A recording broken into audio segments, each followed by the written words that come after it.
نحمده ونصلي على رسوله الكريم اما بعد فاعوذ بالله من الشيطان الرجيم بسم الله الرحمن الرحيم رب اشرح لي صدري ويسر لي امري واحلل عقدة من لساني يفقهوا قولي.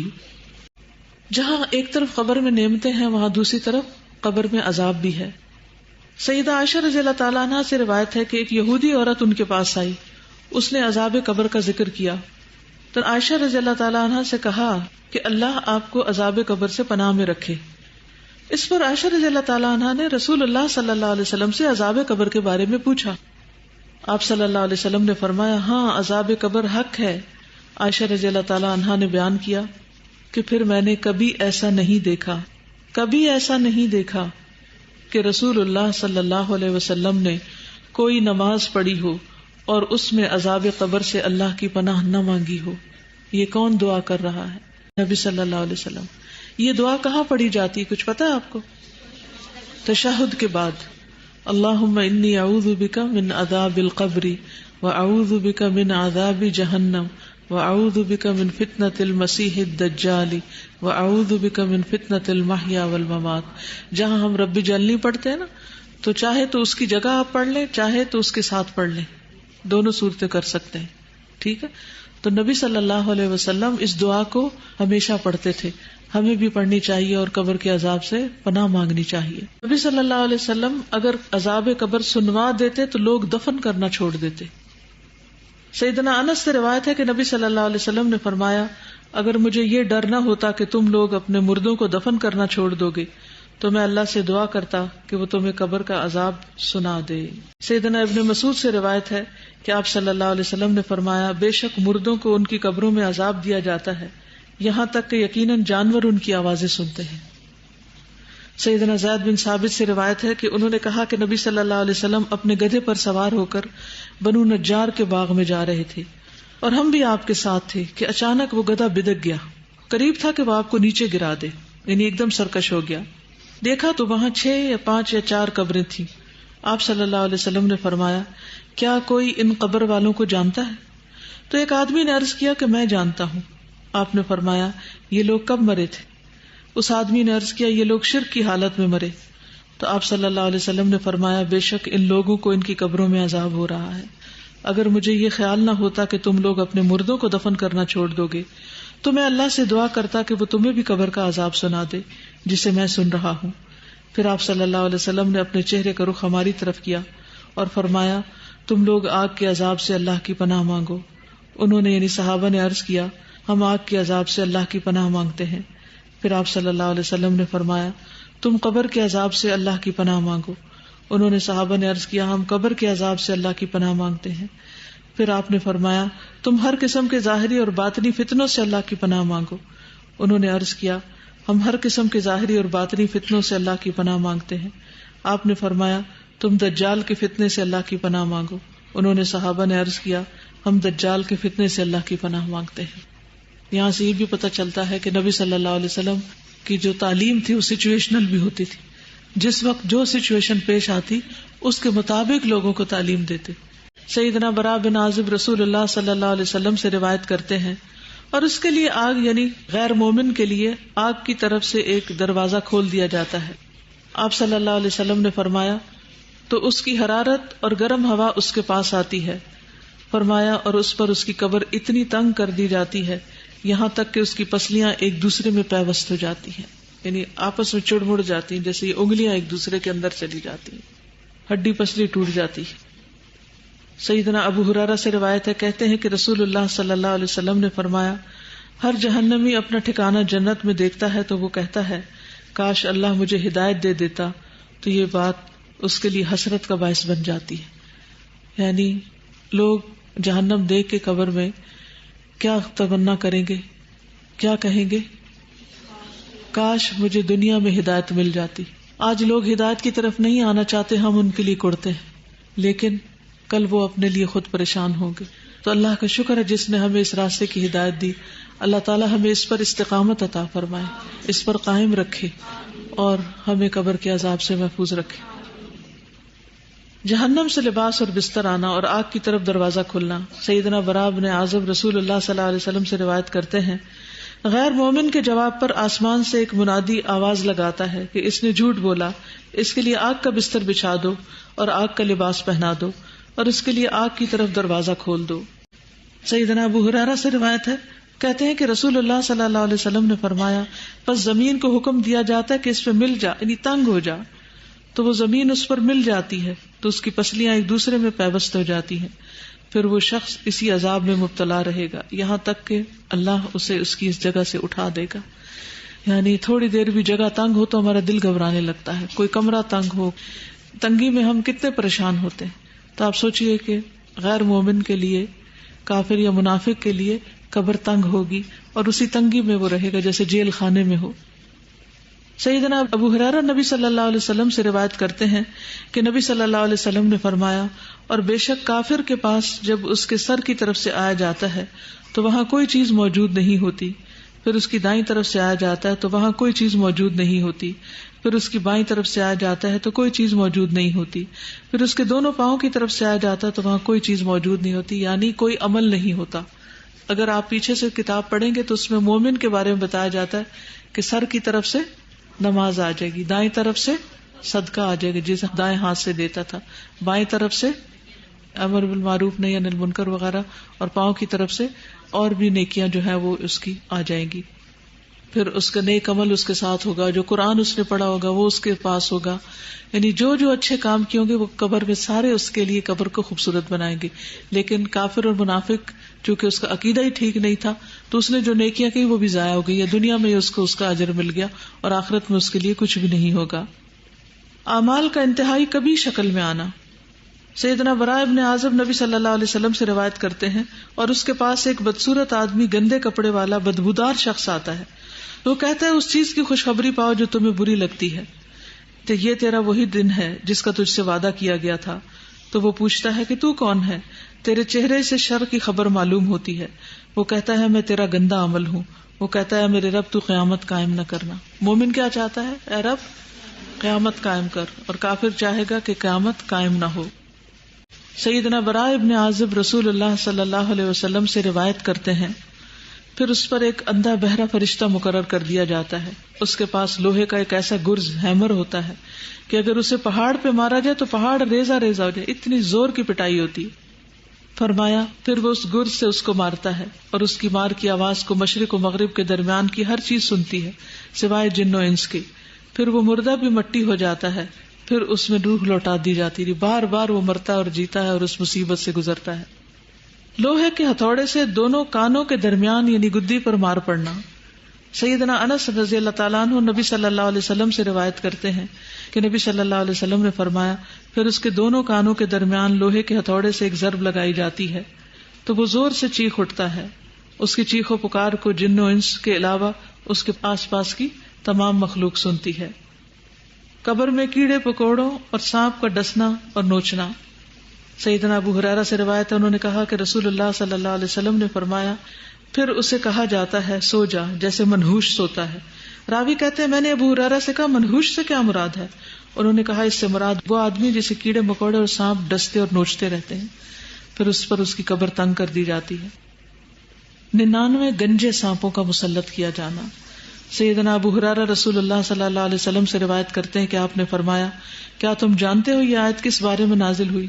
پس بے شک اس کے لیے تنگ گزران ہے. وَإِنَّ لَهُ مَعِيشَةً ضَنْكَ وَنَحْشُرُهُ يَوْمَ الْقِيَامَةِ أَعْمَى، کہ ہم اسے قیامت کے دن اندھا کر کے اٹھائیں گے. آپ نے فرمایا، کیا تمہیں معلوم ہے کہ تنگ گزران کیا یعنی تنگ زندگی کیا ہے؟ انہوں نے عرض کیا، اللہ اور اس کے رسول ہی بخوبی جانتے ہیں. آپ نے فرمایا، کافر کا اس کی قبر میں عذاب سے دوچار ہونا ہے، یعنی وہ تنگی ہے جو قبر میں پیش آئے گی. اور اس ذات کی قسم جس کے ہاتھ میں میری جان ہے، بے شک اس پر 99 گنجے سانپ مسلط کر دیے جاتے ہیں. کیا تم جانتے ہو وہ سانپ کیسا ہوتا ہے؟ وہ 70 سانپ ہیں اور ہر سانپ کے 7 سر ہوتے ہیں. ایک سانپ کے 7 منہ ہوتے ہیں، 7 سر. وہ اسے قیامت کے دن تک ڈستے اور نوچتے رہتے ہیں. اب سوال یہ پیدا ہوتا ہے کہ عذاب قبر کس کس کو ہوگا؟ ایک کافر منافق تو ہو ہی گیا، اس کے علاوہ کفر اور نفاق میں مبتلا لوگ. قال اللہ تعالی فی القرآن الکریم عن فرعون، النار يعرضون عليها غدوا وعشيا ويوم تقوم الساعة ادخلوا آل فرعون اشد العذاب. قرآن کریم میں اللہ تعالیٰ فرعون کے بارے میں فرماتے ہیں وہ صبح و شام آگ پر پیش کیے جاتے ہیں. وہ تو پانی میں ڈوبے تھے. کچھ لوگوں کا سوال یہ ہوتا ہے کہ جو لوگ قبر میں نہیں جاتے ان کو عذاب قبر کیسا ہوتا ہے. کوئی چاہے قبر میں جائے کہ نہ جائے، پانی میں ڈوب کے مرے، کسی شیر چیتے کے پیٹ میں چلا جائے، کہیں بھی چلا جائے، اللہ سبحانہ و تعالیٰ اپنی قدرت اور طاقت کے ساتھ اس کی اسی جگہ کو اس کے لیے قبر بنا دیتے ہیں، اور وہاں بھی اس کے لیے عذاب ویسا ہی ہو جاتا ہے جیسا اس کے لائق ہوتا ہے. تو آل فرعون صبح شام آگ پر پیش کی جاتی ہے، اور جس دن قیامت قائم ہوگی تو حکم ہوگا آل فرعون کو سخت ترین عذاب میں داخل کر دو، یعنی آخرت کا عذاب اور بھی شدید ہے. اور منافقین کے بارے میں فرماتے ہیں پھر اس وقت ان کا حال کیا ہوگا جب فرشتے ان کی روح قبض کریں گے تو ان کے چہروں اور پشتوں پر مار رہے ہوں گے، یہ اس لیے کہ وہ ایسی بات کے پیچھے لگ گئے جس نے اللہ کو ناراض کر دیا اور اس کی رضا کی راہ اختیار کرنے کو پسند نہ کیا، تو اس اللہ نے ان کے سب اعمال ضائع کر دیے. یعنی موت کے وقت بھی فرشتے مارتے ہیں. کبھی کسی نے دیکھا موت کے وقت مار پڑتی دیکھی کسی نے؟ ہماری آنکھیں نہیں دیکھتی، لیکن قرآن ہمیں بتاتا ہے کہ ایسا ہوتا ہے. تو یہ علم غیب سے تعلق رکھتا ہے. قبر کا عذاب کس سے تعلق رکھتا ہے؟ علم غیب سے. یعنی جب ایک انسان مر جاتا ہے نا تو دنیا سے اس کا رشتہ ختم ہو جاتا ہے. پھر قبر میں کیا ہوتا ہے وہ وہی جانتا ہے، ہم نہیں جان سکتے. ہم اگر قبر کھود کے بھی دیکھیں تو ہمیں نظر نہیں آئے گا کچھ. کبھی کبھی ایسے ہوتا ہے کہ اللہ سبحانہ وتعالیٰ دنیا میں بھی ایسی کچھ نشانیاں دکھا دیتا ہے. میں نے ایک ویڈیو کلپ دیکھا تھا کہ کسی ملک میں ایک میت کو دفن کر رہے ہیں اور قبر کھود رہے ہیں، اور اس میں بار بار سانپ آ رہا ہے. یعنی میں نے اپنی آنکھوں سے دیکھا کہ وہ مختلف طریقوں سے اس سانپ کو نکالنے کی کوشش کرتے ہیں، ہٹانے کی، رخ موڑنے کی، لیکن وہ سانپ باز نہیں آتا. آخر تنگ آ کر وہ لوگ میت کو جب نیچے اتارتے ہیں تو وہ اس کے کفن کے اندر گھس جاتا سانپ. یہ نشانیاں کبھی کبھی اللہ سبحانہ تعالیٰ دکھا دیتے ہیں تاکہ لوگوں کو یقین آ جائے، ورنہ ہمارے لیے تو قرآن اور سنت ہی کافی ہیں، سچے نبی کی سچی باتیں ہی کافی ہیں کہ ہم ان پر یقین کریں. کسی انسان کی بات یا کسی ویڈیو کلپ کی تو بات ہی دوسری. سیدنا ابو ایوب سے روایت ہے، وہ کہتے ہیں کہ رسول اللہ صلی اللہ علیہ وسلم سورج غروب ہونے کے بعد باہر نکلے تو آپ نے کچھ آواز سنی تو آپ نے فرمایا یہودیوں کو ان کی قبروں میں عذاب ہو رہا ہے. یعنی آپ صلی اللہ علیہ وسلم کو بھی اللہ سبحانہ تعالیٰ ایسی باتیں سنوا دیتے تھے کیونکہ آپ ہمیں پھر علم یقینی کے ساتھ خبر دیتے تھے. ظلم کرنے والا اللہ تعالیٰ نے فرمایا اور کاش آپ ظالموں کو دیکھیں جب وہ موت کی سختیوں میں مبتلا ہوتے ہیں. اللہ اکبر، اللہ ہمیں بچائے.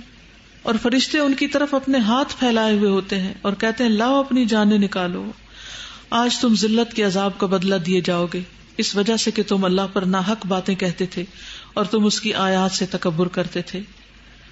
چغل خور اور پیشاب کی چھینٹوں سے نہ بچنے والا. سیدنا ابن عباس سے روایت ہے کہ نبی صلی اللہ علیہ وسلم 2 قبروں کے پاس سے گزرے تو آپ نے فرمایا ان 2 قبر والوں کو عذاب دیا جا رہا ہے اور ان دونوں کو کسی بڑی بات پر عذاب نہیں دیا جا رہا. پھر آپ نے فرمایا کیوں نہیں، بڑی بات ہی ہے. ان میں سے ایک شخص تو چغل خوری میں دوڑ دھوپ کیا کرتا تھا، یعنی ادھر کی بات ادھر لگا، ادھر کی شکایت ادھر، ادھر کی ادھر، لوگوں کی بری باتیں اور غیبتیں آگے سے آگے پہنچاتا تھا. یعنی ہر وقت اس کی گفتگو میں دوسروں کی برائیاں شامل تھی. دوڑ دھوپ کرتا یعنی اس کی ایفرٹ اور ساری بھاگ دوڑی یہی تھی، اس کا انٹرسٹ ہی یہی تھا. اور دوسرا اپنے پیشاب سے بچنے کے لیے احتیاط نہیں کرتا تھا. یعنی کچھ لوگ تو کموڈ پہ بیٹھتے ہیں اور کچھ لوگ کموڈ پہ نہیں بیٹھتے، نیچے بیٹھتے ہیں، اور وہ جو پیشاب کرتے ہیں تو پاؤں پہ بھی چھینٹیں پڑ رہی ہوتی ہیں، کپڑوں میں بھی پڑ رہی ہوتی ہیں، پھر انہیں کپڑوں میں نماز بھی پڑھ لیتے ہیں. تو طہارت کا اہتمام کرنا بے حد ضروری ہے. اللہ سبحانہ تعالیٰ ہمیں صحیح طہارت اختیار کرنے کی توفیق دے، نہ ہم حد سے بڑھیں اور نہ اس کو چھوڑیں. سیدنا ابن عباس سے مروی ہے کہ رسول اللہ صلی اللہ علیہ وسلم نے فرمایا قبر کا عموماً عذاب پیشاب کی وجہ سے ہوتا ہے، پس تم پیشاب کے چھینٹوں سے بچا کرو.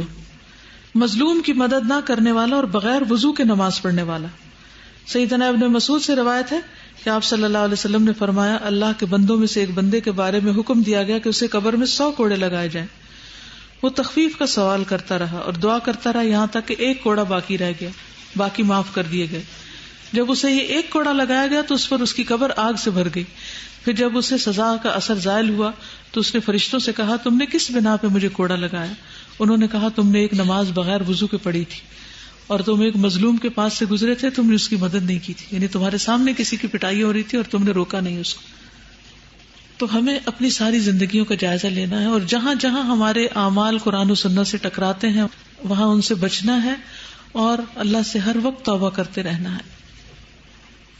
خیانت کرنے والا, سیدنا ابو ہریرہ سے روایت ہے کہ جب ہم نے خیبر فتح کیا تو ہمیں مال غنیمت میں سونا اور چاندی نہیں ملے بلکہ گائے, اونٹ, سامان اور باغات ملے تھے.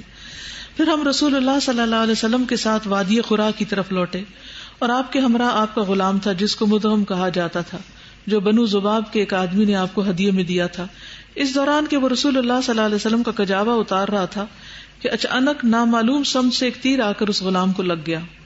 لوگوں نے کہا اس کے لیے شہادت مبارک ہو, تو رسول اللہ صلی اللہ علیہ وسلم نے فرمایا ہرگز نہیں, اس ذات کی قسم جس کے ہاتھ میں میری جان ہے, جو چادر اس نے خیبر کے دن تقسیم ہونے سے پہلے مال غنیمت میں سے چرائی, جو چادر اس نے مال غنیمت میں سے چرائی تھی وہ اس پر آگ کا شعلہ بن کر بھڑک رہی ہے. یہ شخص کون تھا؟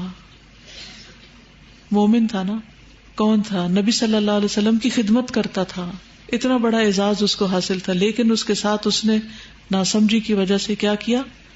چادر چوری کر لی بیت المال میں سے. اللہ کا مال, لوگوں کی ڈونیشن جو ہوتی ہے, یعنی جیسے آپ میں سے کئی انچارجز ہوں گی, کئی برانچ انچارجز ہوں گی, کئی ڈونیشن جمع کرتے ہوں گے, وہ آپ کے لیے کالے سانپ کی طرح ہے کہ اس کو آپ اپنی ذات پہ نہیں لگا سکتے کہ آپ اللہ کے دین کی خدمت کے لیے پیسہ اکٹھا کریں اور پھر ذاتی فائدے اٹھانا شروع کر دیں. یہ اپنی آخرت عاقبت خراب کرنے کے برابر ہے. ایک سوئی دھاگا بھی اس میں سے نہیں لینا چاہیے. لوگ جس مقصد کے لیے جو مال دیں اس کو وہیں خرچ کر دینا چاہیے اور اس کی حفاظت بھی کرنی چاہیے, اسے ضائع ہونے کے لیے اور چوری ہونے کے لیے نہیں چھوڑ دینا چاہیے. یہ بات سن کر ایک آدمی 1 یا 2 تسمے لے کر آیا تو کہنے لگا یہ چیز میں نے اٹھائی تھی. تو رسول اللہ صلی اللہ علیہ وسلم نے فرمایا یہ بھی آگ کا 1 تسمہ یا 2 تسمے بنتے, اگر تم اس کو نہ جمع کراتے تو یہ تمہارے لیے آگ بن جاتے. جھوٹ بولنے والا, استغفر اللہ استغفر اللہ. سیدنا سمرہ بن جندب سے روایت ہے, کہتے ہیں کہ نبی صلی اللہ علیہ وسلم نے فرمایا آج رات میں نے 2 آدمیوں کو دیکھا جو میرے پاس آئے. ان دونوں نے کہا کہ جسے آپ نے دیکھا ہے اس کی باچھ کو چیرا جا رہا تھا, وہ بڑا ہی جھوٹا تھا. جو ایک جھوٹی بات کرتا اور اس سے وہ جھوٹ نقل کیا جاتا یہاں تک کہ دنیا کے کونوں میں پہنچ جاتا, قیامت کے دن تک اس کو یہی سزا ملتی رہے گی. اور بعض اوقات ہمارے اخبار, ریڈیو, ٹیلی ویژن جھوٹی خبریں آگے نشر کرتے ہیں. اسی طرح بعض اوقات واٹس ایپ پر ہم جھوٹی خبریں آگے پہنچاتے ہیں, بغیر جانے کوئی بھی چیز آگے نہ پہنچائے. آج کل لوگوں کی بہت عادت ہے, کوئی کسی کا بیان سنا, یہ نہ دیکھا کہ اس میں کون سی چیز قرآن سے ثابت ہے یا حدیث سے ثابت ہے, جھوٹی روایات, جھوٹے قصے صرف ایک انٹرٹینمنٹ کے طور پر آگے سے آگے بیان کرتے ہیں. بعضوں کے جھوٹے لطیفے اور ایسی چیز کو حدیث بنا کر پیش کرنا جو حدیث ہے ہی نہیں یا ضعیف حدیثیں ہیں. تو ان چیزوں کو بھی آگے فارورڈ کرنے سے پرہیز کریں. کوئی ضروری نہیں ہوتا کہ ہم ہر چیز ہی دوسروں تک پہنچائیں, جو چیز صاف ستھری, صحیح اور درست ہو اسی کو آگے پہنچائیں تاکہ ہمارے لیے صدقہ جاریہ بنے, نہ کہ عذاب جاریہ. سیدنا عمر نبی صلی اللہ علیہ وسلم سے روایت کرتے ہیں کہ آپ نے فرمایا میت کو اس کی قبر میں اس پر کیے جانے والے نوحے کی وجہ سے عذاب دیا جاتا ہے. آپ سب اپنے گھر والوں کے لیے وہ پیپر لکھ کے رکھ سکتے ہیں اپنے دستخط کے ساتھ کہ جب ہم فوت ہوں تو ہمارے اوپر بین نہ کیا جائے. سیدنا ابو موسیٰ اشعری سے روایت ہے رسول اللہ صلی اللہ علیہ وسلم نے فرمایا جب کوئی مرنے والا مرتا ہے تو اس پر رونے والا کھڑا ہو اور وہ کہے کہ اے میرے پہاڑ, اے میرے سردار, یا اسی قسم کے کوئی اور الفاظ, تو میت پر 2 فرشتے مقرر کیے جاتے ہیں جو اس کے سینے پہ گھونسا مارتے اور پوچھتے ہیں کیا تو ایسا ہی تھا. تو اس لیے اپنی بے جا تعریفیں بھی پسند نہیں کرنی چاہیے اور لوگوں کو منع کیا جائے کہ ہماری بلا ضرورت تعریف نہ کرے, کیونکہ بعض اوقات مبالغہ آرائی ہوتی ہے تعریف میں. تو جو جھوٹی تعریفیں ہیں وہ بھی میت کے لیے مصیبت کا باعث بنتی ہیں. سیدنا انس سے روایت ہے انہوں نے کہا کہ ایک شخص پہلے عیسائی تھا پھر مسلمان ہو گیا, اس نے سورۃ البقرہ اور آل عمران پڑھی تو نبی صلی اللہ علیہ وسلم کا کاتب بن گیا, لیکن پھر وہ شخص مرتد ہو کر عیسائی ہو گیا. تو وہ کہنے لگا کہ محمد صلی اللہ علیہ وسلم کے لیے جو کچھ میں نے لکھ دیا ہے اس کے سوا محمد کو اور کچھ بھی معلوم نہیں. پھر اللہ تعالیٰ نے اسے موت دی, لوگوں نے اسے دفن کر دیا. جب صبح ہوئی تو انہوں نے دیکھا کہ زمین نے اسے باہر پھینک دیا تھا. لوگوں نے کہا یہ محمد صلی اللہ علیہ وسلم اور اس کے ساتھیوں کا کام ہے. چونکہ یہ ان سے فرار ہو گیا تھا اس لیے انہوں نے ہمارے ساتھی کی قبر اکھاڑ دی اور اسے باہر نکال پھینکا ہے. چنانچہ انہوں نے دوسری قبر کھودی جو بہت زیادہ گہری تھی، لیکن جب صبح ہوئی تو پھر زمین نے اسے باہر پھینک دیا. اس مرتبہ بھی انہوں نے یہی کہا کہ یہ محمد صلی اللہ علیہ وسلم اور ان کے ساتھیوں کا کام ہے. چونکہ یہ ان سے فرار ہو گیا تھا اس لیے انہوں نے ہمارے ساتھی کی قبر اکھاڑ دی اور اس کو باہر ڈال دیا. پھر انہوں نے قبر کھودی اور جتنی گہری ان کے بس میں تھی اسے کر کے اس کے اندر ڈال دیا، لیکن صبح ہوئی تو پھر زمین نے اسے باہر پھینک دیا. اب انہیں یقین آیا کہ یہ کسی انسان کا کام نہیں، چنانچہ انہوں نے اسے یوں ہی زمین پر رہنے دیا. تو اس طرح کے واقعات نبی صلی اللہ علیہ وسلم کے دور میں بھی پیش آئے ہیں. عذاب قبر سے محفوظ رہنے والے خوش نصیب لوگ کون سے لوگ ہیں جن کو عذاب قبر نہیں ہوتا؟ شہید ہونے والا. سیدنا مقدام بن مادی کرب الکندی سے روایت ہے، انہوں نے کہا کہ رسول اللہ صلی اللہ علیہ وسلم نے فرمایا، بے شک اللہ عز و جل کے ہاں شہید کے لیے 6 خصلتیں ہیں. اس کے خون کا پہلا قطرہ گرتے ہی اللہ تعالیٰ اس کو معاف کر دیتا ہے. جنت میں اسے اس کا ٹھکانہ دکھا دیا جاتا ہے، اسے ایمان کا حلہ پہنایا جاتا ہے، حور عین سے اس کا نکاح کر دیا جاتا ہے، اسے عذاب قبر سے محفوظ کر دیا جاتا ہے، اسے فضا اکبر بڑی گھبراہٹ سے محفوظ کر دیا جاتا ہے، اس کے سر پر وقار کا تاج رکھا جاتا ہے جس کا ایک ایک یاقوت دنیا و ما فیہا سے بہتر ہوگا. 72 حور العین سے اس کی شادی کر دی جاتی ہے اور اس کے رشتہ داروں میں سے 70 آدمیوں کے حق میں اس کی سفارش قبول کی جاتی. لیکن یاد رکھیے کہ یہ وہ شہید ہے جو اللہ کے راستے میں ساری شرائط کو پورا کرتا ہوا لڑ رہا ہو.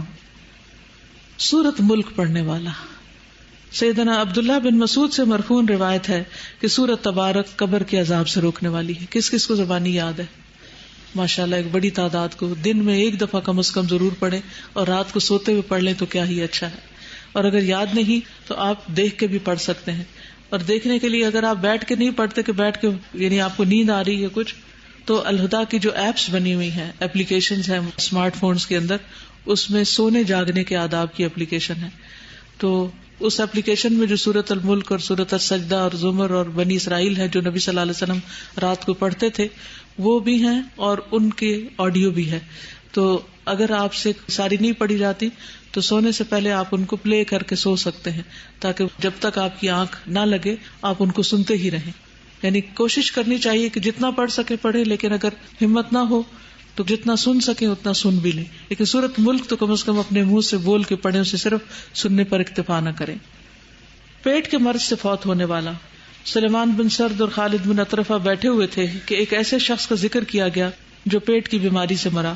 تو ان میں سے ایک نے دوسرے سے کہا، کیا تم نے یہ بات نہیں سنی یا تمہیں یہ بات نہیں پہنچی کہ رسول اللہ صلی اللہ علیہ وسلم نے فرمایا، جو شخص پیٹ کی بیماری میں مبتلا ہو کر مرے اسے ہرگز عذاب قبر نہیں ہوگا. دوسرے نے کہا، کیوں نہیں؟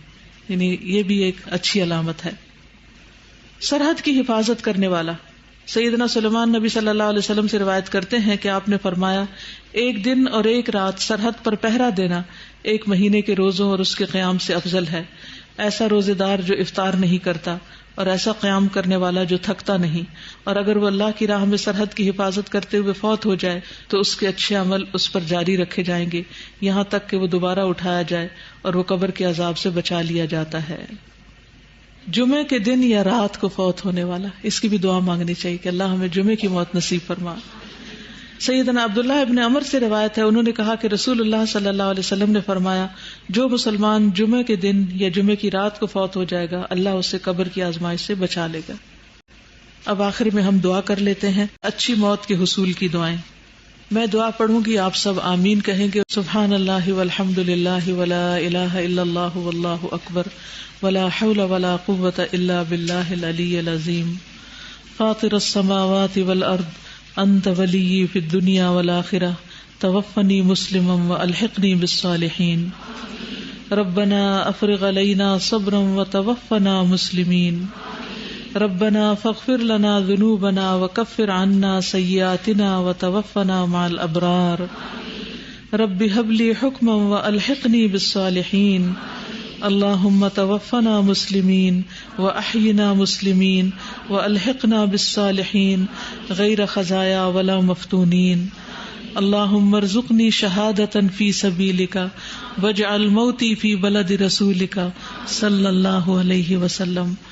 اللہم بعلمک الغیب وقدرتک علی الخلق احینی ما علمت الحیاة خیرا لی وتوفنی اذا علمت الوفاة خیرا لی. اللہم اصلح لی دینی الذی هو عصمت امری واصلح لی دنیای التی فیہا معاشی واصلح لی آخرتی التی فیہا معادی واجعل الحیاۃ زیادۃ لی فی کل خیر واجعل الموت راحۃ لی من کل شر۔ اے اللہ، بے شک میں تیری پناہ لیتا ہوں مکان کے نیچے دب کر مرنے سے، اور میں تیری پناہ لیتا ہوں اوپر سے نیچے گر کر ہلاک ہونے سے، اور میں تیری پناہ لیتا ہوں ڈوب کر مرنے سے اور جلنے سے اور از حد بوڑھا ہو جانے سے، اور میں تیری پناہ لیتا ہوں اس سے کہ شیطان مجھے موت کے وقت بدحواس کر دے، اور اس بات سے تیری پناہ لیتا ہوں کہ میں تیرے راستے میں پیٹھ پھیر کر مروں، اور اس بات سے تیری پناہ لیتا ہوں کہ زہریلے جانور کے ڈسنے سے میں مر جاؤں۔ اے اللہ، بے شک میں تجھ سے نیکیاں کرنے اور برائیوں کو ترک کر دینے کا سوال کرتا ہوں، اور جب تو لوگوں کو فتنے میں مبتلا کرنے کا ارادہ کرے اور میں ان میں موجود ہوں تو مجھے فتنے سے بچا کر اپنے پاس بلا لینا۔ عذاب قبر سے حفاظت کی دعائیں۔ اے اللہ، بے شک میں قبر کے عذاب سے، آگ کے عذاب سے، زندگی اور موت کے فتنے سے اور مسیح دجال کے فتنے سے تیری پناہ لیتا ہوں۔ اے اللہ، بے شک میں کاہلی، شدید بڑھاپے، بزدلی، بخل، دجال کے فتنے اور قبر کے عذاب سے تیری پناہ لیتا ہوں۔ اے اللہ، جبرائیل اور میکائیل کے رب اور اسرافیل کے رب، میں آگ کی تپش اور قبر کے عذاب سے تیری پناہ لیتا ہوں۔ اے اللہ، یقیناً میں سستی سے، بہت زیادہ بڑھاپے سے، گناہ سے، قرض سے، قبر کی آزمائش سے، قبر کے عذاب سے، آگ کی آزمائش سے اور آگ کی عذاب سے تیری پناہ لیتا ہوں۔ اے اللہ، یقیناً میں جہنم کے عذاب سے اور قبر کے عذاب سے اور زندگی اور موت کے فتنے سے اور مسیح دجال کے فتنے کے شر سے تیری پناہ لیتا ہوں۔ اے اللہ، بے شک میں کفر، فقر اور قبر کے عذاب سے تیری پناہ لیتا ہوں۔ اے اللہ، بے شک میں قبر کے عذاب اور قبر کی آزمائش سے تیری پناہ لیتا ہوں۔ صبح شام کی جو دعائیں ہیں ان میں بھی یہ دعا آتی ہے۔ ہم نے اور تمام دنیا نے اللہ کے لیے شام کی، اور ساری تعریفیں اس اللہ کے لیے ہیں جس کے سوا کوئی معبود نہیں، وہ اکیلا ہے، اس کا کوئی شریک نہیں، اسی کے لیے بادشاہت ہے اور اسی کے لیے تعریف ہے، اور وہ ہر چیز پر پوری قدرت رکھنے والا ہے۔ اے اللہ، میں تجھ سے اس رات کی بھلائی کا سوال کرتا ہوں اور اس رات کے شر سے اور اس کے بعد کے شر سے تیری پناہ لیتا ہوں۔ اے اللہ، بے شک میں سستی اور بڑھاپے کی برائی سے تیری پناہ لیتا ہوں۔ اے اللہ، بے شک میں آگ میں عذاب اور قبر میں عذاب سے تیری پناہ لیتا ہوں۔ میت کی بخشش کی دعا تو ہم پہلے کر چکے ہیں۔ اے اللہ، اس کو بخش دے۔ کسی بھی اپنے رشتہ دار کی بخشش کی دعا مانگے۔